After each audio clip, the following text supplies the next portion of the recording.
I am Adele Frizzell. This is Tiffany Buck. And today we're going to talk about vices. This was Tiffany's idea. We met a few minutes ago. What are we going to talk about today?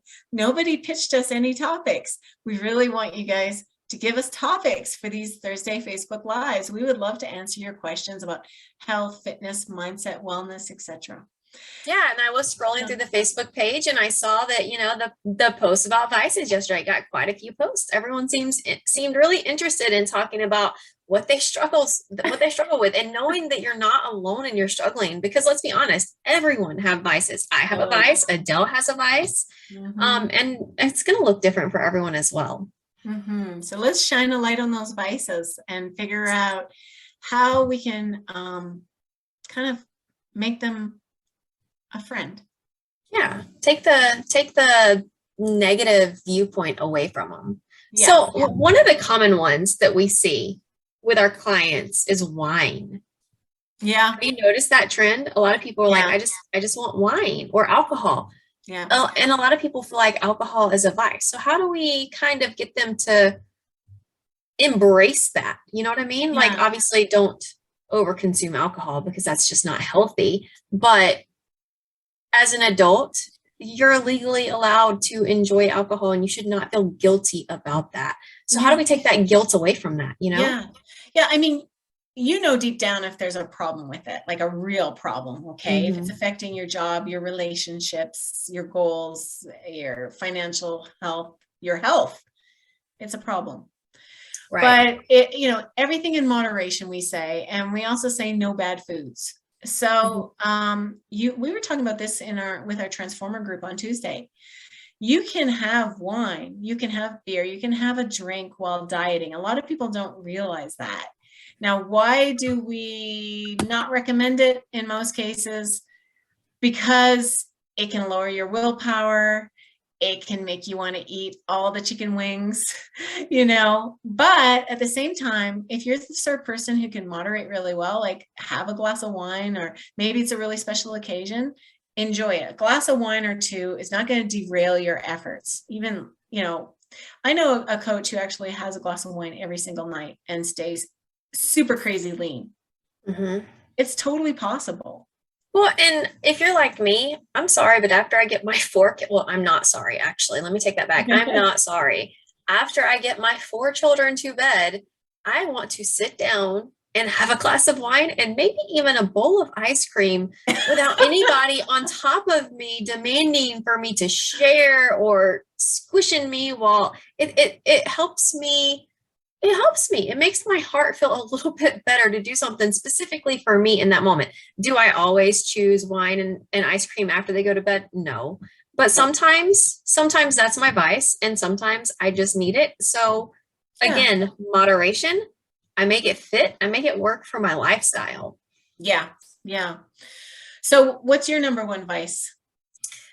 Oh goodness. I would say when I'm stressed out, I do tend to eat any sweets, baked goods specifically. If it's lying around the house and I'm stressed, it's very hard for me to stray away from it. So how do I deal with that? Well, one, I try to set up my environment for success. If I know I've had a stressful day and I know that there's something that I probably shouldn't eat, I have before said, hey kids, it's dessert time. And I try to give them as much dessert as possible before bed. And then I'll also just I check in with myself. I ask myself, why am I feeling this way right now? And if I do really want this, if I really think that right now in this moment, I need it, then I will sit down and calculate or do my best bet of tracking it. Or if I'm not tracking macros currently, I'll look back at my day and say, well, yeah, you know what? A little slice of that is probably not going to hurt me. And I'll even say, you know what? This might take me over my calories today. That's okay, because it's all about consistency. It's not about one day. One day is not going to make or break anyone's journey. Yeah, for sure.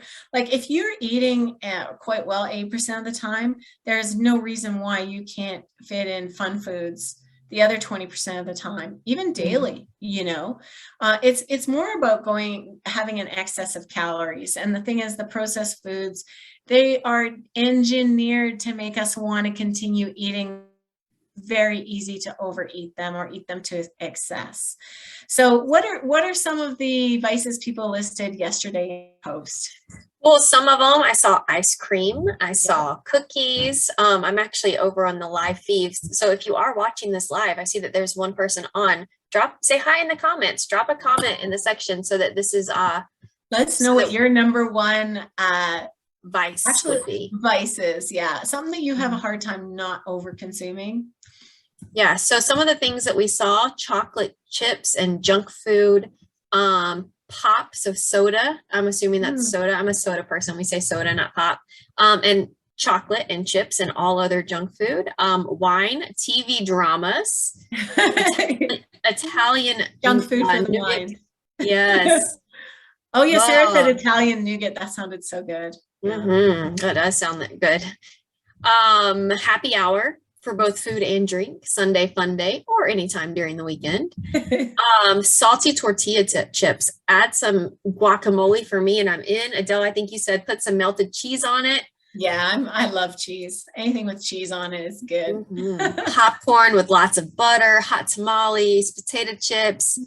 Oh, so many options. And, you know, different people have like different things that they go to in those moments. So if you're, I mean, what do you think makes someone reach for a vice other than stress? Like, why do you think people so it's have interesting. vices? Well, because we're seeking comfort. Sometimes we're seeking a change of state. Okay. And so that change, we could be hungry, angry, lonely, tired, anything but hungry. And so we reach for food because it does actually work. Like temporarily we escape. Our senses are also fired up, you know, mouth, taste, all of that, smell.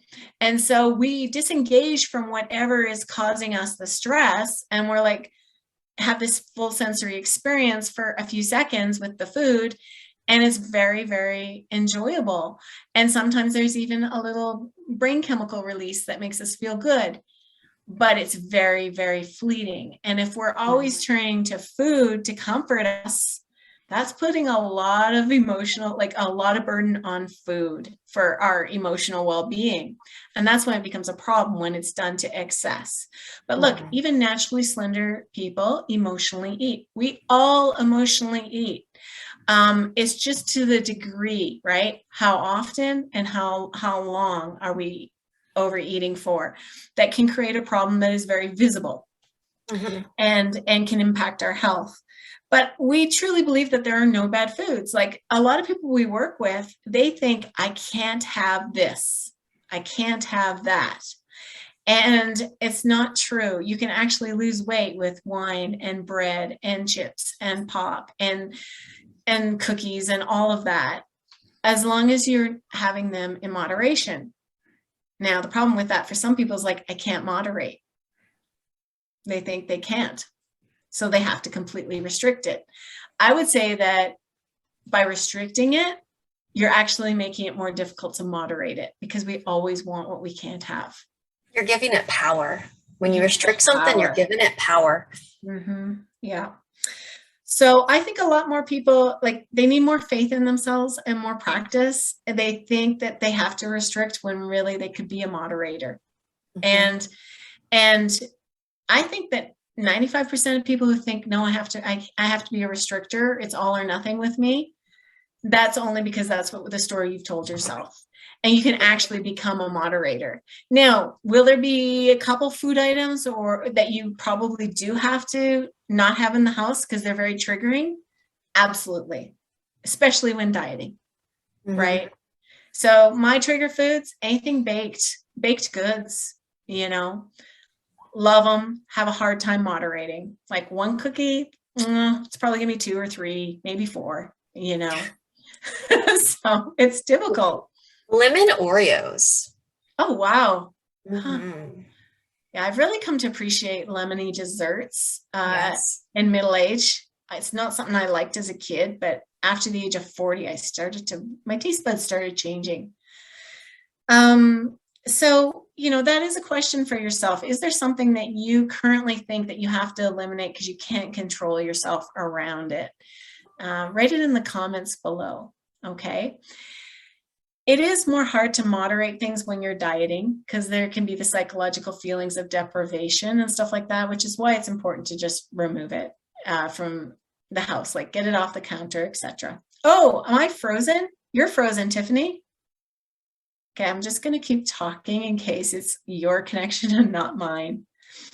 But anyway, so all of that is to say, if you do flexible dieting, which is something we really advocate, there's no bad foods. As long as it fits your macros, you can eat it. And we really think that, 80% good eating, vegetables, lean proteins, so-called healthy foods, more whole foods, high in vitamins and stuff is going to be the best way to go, and work in some treats every once in a while, because when you work in those treats, you are less likely to end up binging. When Tiffany lost 80 pounds, she had ice cream a lot of evenings.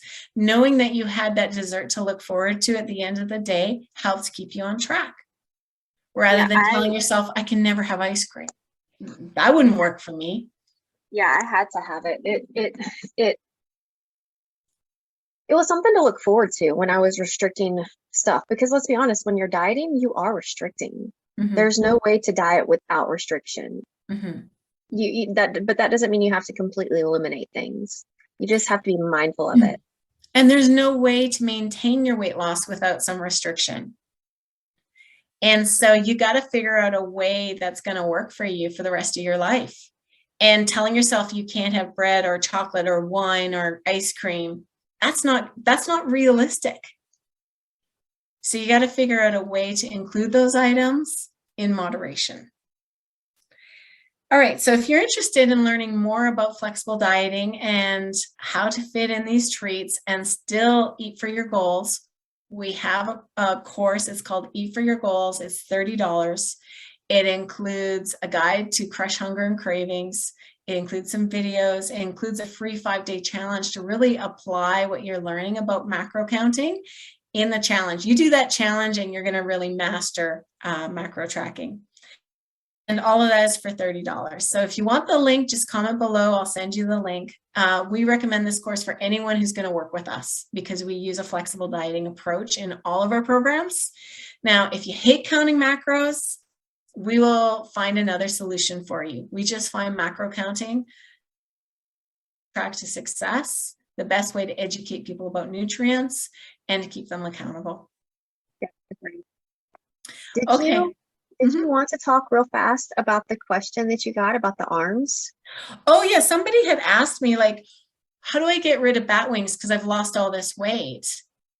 And let's just say, like, if you had a huge weight loss, the older you are, the more your skin sag you're going to have. But the best way to fill in those bat wings is through weightlifting.